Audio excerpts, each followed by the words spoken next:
അപ്പോൾ നമ്മൾ ജീവൻ്റെ പരിഹാരം, ജീവനെതിരെ ചെയ്ത പരിഹാരങ്ങൾ ഇതൊക്കെ ചെയ്ത് കഴിയുമ്പോൾ ഇതെല്ലാം നമ്മൾ ഇതില്ലെങ്കിൽ സംഭവിക്കുന്ന കാര്യം എന്താണ്?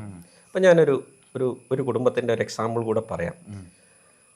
അപ്പനും അമ്മയും ചെറുപ്പത്തിൽ ഒരു കുഞ്ഞിനെ സ്വീകരിച്ചു. ബാക്കി 3 കുഞ്ഞുങ്ങളെ അവർ അബോർട്ട് ചെയ്തു. അവരാണെങ്കിൽ അതിനെക്കുറിച്ച് പശ്ചാത്തപിക്കാതെ അവർ ജീവിച്ചു. വിഷമങ്ങളൊക്കെ ഉണ്ടാവും. അവരുടെ ജീവിതം ഒരിക്കലും ഹാപ്പി ആയിരുന്നില്ല. പുറമേ നിന്ന് എനിക്കറിയാം അവരുടെ ജീവിതം ഒരിക്കലും ഹാപ്പി ആയിട്ടില്ല. പക്ഷെ അവർ പുറമേ ഹാപ്പി ആണെന്ന് കാണിക്കാൻ വിദേശങ്ങളിൽ യാത്ര ചെയ്യുക, ഫോട്ടോ എടുക്കുക, ഫേസ്ബുക്കിലിടുക, യൂട്യൂബ് വാട്സാപ്പിലിടുക, അങ്ങനത്തെ ഉള്ള പരിപാടിയും നമുക്ക് അപ്പോഴും അറിയാം ഇവർ ഭയങ്കര പ്രശ്നത്തിലാണ് പോയിക്കൊണ്ടിരിക്കുന്നതെന്ന്. അപ്പോൾ അവരുടെ മകള് ചെറുപ്പം തൊട്ട് തന്നെ അവളുടെ അപ്പനുമായിട്ട് ഇടയ്ക്കിടയ്ക്ക് അവർ തമ്മിലൊരു ചേർച്ചയില്ലായ്മ. ഈവൻ അവൾ വളർന്നു വന്ന് കുറച്ച് കഴിഞ്ഞപ്പോൾ അവൾക്ക് അവസാനം നല്ലൊരു ജോലി കിട്ടി. അവളൊരു വിവാഹം കഴിച്ച് അമേരിക്കയിൽ പോയി. തിരിച്ചു വന്ന് കുറച്ച് കഴിഞ്ഞപ്പോൾ അവൾ വന്ന് പറഞ്ഞു അവൾക്ക് ആ ബന്ധം വേണ്ട എന്ന് പറഞ്ഞു. അപ്പോൾ ഇവർക്കൊന്നും ചെയ്യാൻ കഴിയില്ല. എന്താ കാരണം എന്താണെന്നൊന്നും അറിയില്ല. ആ പയ്യനെ സംബന്ധിച്ച് അവൻ ശരിയാണോ തെറ്റാണോ എന്നൊന്നും അറിയില്ല. അവസാനം അവർ ഇതൊന്ന് ഒഴിവായി. അപ്പോൾ പയ്യൻ്റെ വീട്ടുകാർ അതിന് കേസ് കൊടുത്ത് ഇവർ അതിനെ പണം കൊടുത്ത് സെറ്റിൽ ചെയ്തു. അതിന് കുറച്ച് കഴിഞ്ഞപ്പോൾ ഈ പെൺകുട്ടി വീണ്ടും ഒരു വിവാഹ ജീവിതത്തിലേക്ക് കടന്നു. ആ വിവാഹ ജീവിതത്തിലേക്ക് കടന്ന് ശരിക്കും പറയുകയാണെന്നുണ്ടെങ്കിൽ സംഭവിച്ചത് എന്താണെന്ന് പറഞ്ഞു കഴിഞ്ഞാൽ ആ പയ്യൻ അവിടെ ഒരു പാപം നടന്നു. വിവാഹത്തിന് മുമ്പ് ചെയ്യാൻ പാടില്ലാത്ത ഒരു പാപം അവിടെ നടന്നു.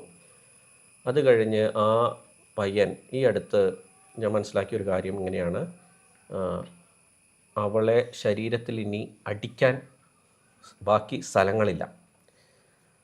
അപ്പോൾ അവളുടെ അപ്പനെ വിളിച്ച് പറഞ്ഞു ജീവനോടെ മകളെ വേണമെങ്കിൽ ഇവിടെ വന്ന് കൊണ്ടുപോയിക്കോ എന്ന് പറഞ്ഞു. അങ്ങനെ അപ്പൻ പോലീസുമായി പോയി മകളെയും കൊണ്ട് വീട്ടിലേക്ക് വന്നു. ഇനി നമ്മൾ ചിന്തിക്കേണ്ട ഒരു കാര്യം ഇവിടെയാണ് ചിന്തിക്കേണ്ടത്. 30 വയസ്സിൽ 3 കുഞ്ഞുങ്ങളെ ഒഴിവാക്കി. ഇപ്പോൾ 3 കുഞ്ഞുങ്ങളെ നോക്കേണ്ട അവസ്ഥയാണ്. ഇപ്പോൾ 60 വയസ്സാണ്. കാൽമുട്ട് വേദനയാണ്. ഒന്ന് എഴുന്നേറ്റ് ചിലപ്പോൾ ഒന്ന് നടക്കാൻ ബുദ്ധിമുട്ടാണ്. ഒന്ന് കുഞ്ഞ് ഓടിപ്പോയാൽ ഓടിപ്പിടിക്കാൻ ബുദ്ധിമുട്ടാണ്. അപ്പോൾ ഇപ്പോൾ ഈ കുഞ്ഞുങ്ങളെ നോക്കേണ്ട അവസ്ഥ ഈ മാതാപിതാക്കൾക്ക് വന്നിരിക്കുകയാണ്. 30 വയസ്സിൽ ആരോഗ്യമുള്ളപ്പോൾ. അതുകൊണ്ടാണ് ദൈവം ചിലപ്പോൾ നമുക്ക് ഒരു കുഞ്ഞിനെ ചിലപ്പോൾ ഉടനടി തരും, ഇല്ലെങ്കിൽ ചിലപ്പോൾ 2 വർഷം കഴിഞ്ഞ് തരും, 3 വർഷം കഴിഞ്ഞ്. ദൈവത്തിൻ്റെ ഒരു സമയമുണ്ട്. അത് ദൈവം എല്ലാം കണക്കാക്കിയിട്ടാണ്. ആരാണ് ഈ കുഞ്ഞിനെ ആദ്യത്തെ 3 വയസ്സ് വരെ നോക്കുന്നത്? അത് ദൈവം കണക്കാക്കിയിട്ടാണ് തരുന്നത്. കാരണം ഇപ്പം ഞാൻ പറയുകയാണെങ്കിൽ എൻ്റെ അമ്മ ഒരു 75 വയസ്സുള്ള അമ്മയാണ്. എൻ്റെ അമ്മയ്ക്ക് ഒരു 2-3 വയസ്സ് വരെ മക്കളെ ഇതാവാൻ പറ്റുള്ളൂ. അപ്പോൾ എൻ്റെ അമ്മ കൂടെയുണ്ട്. മക്കളെ എൻ്റെ അമ്മ നോക്കുകയാണ്. ഈശോ അതിനുവേണ്ടി എൻ്റെ അമ്മയെ അനുവദിച്ചിരിക്കുകയാണ്. ഈ 3 വർഷം കഴിഞ്ഞാൽ വേറെ ആളായിരിക്കും നോക്കുക. അപ്പോൾ നമ്മൾ എന്താണെന്ന് പറഞ്ഞു കഴിഞ്ഞാൽ ഇവർ ആ സമയത്ത് പരിഹാരം ചെയ്യാതെ ജീവിച്ചത് മൂലം 60 വയസ്സായപ്പോൾ അവർക്ക് 3 മക്കൾ. ഈ 3 മക്കളുടെ ഭാരമാണ് അവർക്ക്. 6 മക്കളെ നോക്കുന്ന പോലെയാണ് അവർക്ക് ഈ 3 മക്കളെ നോക്കേണ്ടി വരിക. അതായത് ഇപ്പം നമ്മളിപ്പോൾ സാധാരണ ചിന്തിക്കുന്ന ഒരു കാര്യം ഇങ്ങനെയാണ്, മക്കൾ കൂടുതലുണ്ടാകുമ്പോൾ സാമ്പത്തികമായിട്ട് ബുദ്ധിമുട്ട്, നോക്കാനും ബുദ്ധിമുട്ട്. അപ്പോൾ ഒരു കുഞ്ഞാണെങ്കിൽ പ്രശ്നമില്ല. പക്ഷേ ഈ ഒരു കുഞ്ഞ് നമുക്ക് ഭാവിയിൽ മുന്നോട്ട് കുഞ്ഞിൻ്റെ ജീവിതം പോകുമ്പോൾ ഒരു 8 കുഞ്ഞുങ്ങളെ നോക്കുന്ന പെയിന് നമ്മൾ സഹിക്കേണ്ടി വരും. 8 ഒതുങ്ങുമോ?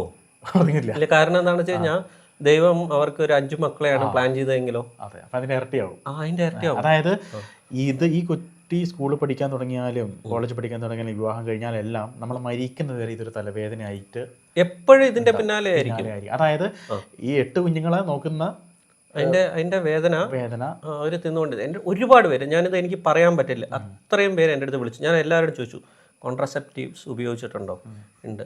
പിന്നെ എന്തിനാ ഈ അടുത്തൊരു നേഴ്സ് സഹോദരി വിളിച്ചു. 36 വയസ്സാണ് അവർക്ക്. അവർ പറയണ 2013 പാസ് ഔട്ട് ആയ 25 വരെയും ജോലി കിട്ടിയിട്ടില്ല അവർക്ക്. അപ്പോൾ ഞാൻ ചോദിച്ചു മാതാപിതാക്കൾ നിങ്ങൾ എത്ര മക്കളാണ് ചോദിച്ചു. 2 മക്കൾ.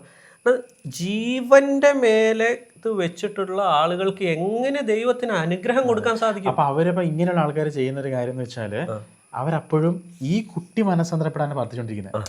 ധ്യാന കേന്ദ്രങ്ങൾ കയറി ഇറങ്ങുന്നു, മറ്റ് പല ഭക്തഭ്യാസങ്ങൾ ചെയ്യുന്നു. എൻ്റെ മകൻ തലതെറിച്ചിരിക്കുന്നു, അല്ലെങ്കിൽ ഇങ്ങനെ തെറ്റായ കൂട്ടുകെട്ടിലാണ്, അവന് പഠന വൈകല്യമാണ്, അങ്ങനെയാണ് ഇങ്ങനെയാണ്. അപ്പോഴും ഈ കുട്ടിയെ മനസ്സന്തരപ്പെടുത്താണ്. സത്യത്തിൽ മാനസാന്തരപ്പെട്ട് പരിഹാരം ചെയ്യേണ്ട ആൾക്കാർ അവർക്ക് അറിയണ്ടേ? അറിയില്ല. ഈ പറഞ്ഞു കൊടുക്കണ്ട, ഈ ഇപ്പൊ പറഞ്ഞ എവിടെയാണോ പോയത് അവിടെയുള്ളവർ പറഞ്ഞു കൊടുക്കണ്ടേ? അപ്പൊ ഇപ്പൊ ഒരു ചേട്ടൻ പറഞ്ഞതുപോലെ 5 കുട്ടികൾ ഉണ്ടാവേണ്ട സ്ഥാനത്ത് അവർക്കൊരു കുട്ടി ഉണ്ടായുള്ളൂ. അപ്പോൾ ഈ 4 കുഞ്ഞുങ്ങൾ വേണ്ടെന്ന് അവർ വെക്കുമ്പോൾ നമ്മൾ കാണുന്ന ഈ 4 കുഞ്ഞുങ്ങളെ മാത്രമാണ്. പക്ഷേ നമ്മളൊരു 30 വർഷം അത് കഴിഞ്ഞ് നോക്കുമ്പോൾ ഇവർക്ക് ഉണ്ടാവുന്ന മക്കള് 4 തലമുറയാണ് നമ്മൾ 4 തലമുറ, അത് എത്ര പേർ നമുക്ക് എണ്ണാൻ പോലും സാധിക്കത്തില്ല. അപ്പം അതിൻ്റെ എല്ലാം കണക്ക് അങ്ങനെ ചിന്തിച്ചുകൊണ്ട് നമ്മൾ ഇതിന് സീരിയസ്നെസ് മനസ്സിലാക്കാൻ. ഈ എൻ്റെ അടുത്ത് ഈ വചന പ്രഘോഷണം നടത്തുന്ന പ്രീക്കാന കോഴ്സ് എടുക്കുന്ന ഒരു സഹോദരൻ എന്നോട് പറഞ്ഞെങ്ങനെയാണ്, അദ്ദേഹം ഡോക്ടറായിട്ടുള്ള ഒരു വ്യക്തിയാണ്. അദ്ദേഹത്തിൻ്റെ ജീവിതത്തിൽ ഒരു 10 കുഞ്ഞുങ്ങളെ ഇതുപോലെ അബോർഷൻ ചെയ്തതല്ല, ഈ പ്രസവം നിർത്തി കൊടുത്തു സ്ത്രീകൾക്ക്. അപ്പോൾ ഇദ്ദേഹം ഇന്ന് പരിപൂർണമായിട്ടും ദൈവത്തിന് വേണ്ടി ജോലി ചെയ്യുന്ന ആളാണ്. പറഞ്ഞാൽ വേറെ ഒരു ചിന്തയും ആ വ്യക്തിക്കില്ല. അപ്പോൾ അദ്ദേഹം പറഞ്ഞപ്പോൾ അദ്ദേഹത്തിനോട് ചോദിച്ചു, ഇതിന് എന്താണ് ഞാൻ ചെയ്യുന്നത് തന്നെയല്ലേ പരിഹാരം? ഇന്ന് ഞാൻ എല്ലാവിടെയും നടന്ന് എൻ്റെ 10-30 വർഷമായി ഞാൻ പറഞ്ഞുകൊണ്ടിരിക്കുകയാണ് അത് അദ്ദേഹം പറയണം ഫാമിലി പ്ലാനിങ് എന്നുള്ളത് തെറ്റാണ്. NFP natural family planning. കാരണം എന്താണെന്ന് വെച്ചാൽ അദ്ദേഹം പറയുന്നത് അടുത്ത വർഷമാണ് ദൈവം നമുക്ക് അടുത്ത കുഞ്ഞിനെ തരാൻ. നിങ്ങൾ മാറി നിന്നിട്ട് ആ കുഞ്ഞിനെ നിങ്ങൾ സ്വീകരിക്കുന്നില്ല. അത് നിങ്ങൾ ചെയ്യുന്നത് കാരണം ദൈവത്തിന്റെ പദ്ധതിയെ നിങ്ങൾ ഡീറെയിൽ ചെയ്യുകയാണ്. കുഞ്ഞുങ്ങൾ ദൈവത്തിന്റെ ഗിഫ്റ്റാണ്. ഗിഫ്റ്റ് തരാമോ നമ്മൾ ദൈവത്തിൽ പറയാം, ഇപ്പം വേണ്ട, 5 വർഷം കഴിഞ്ഞിട്ട് മതി.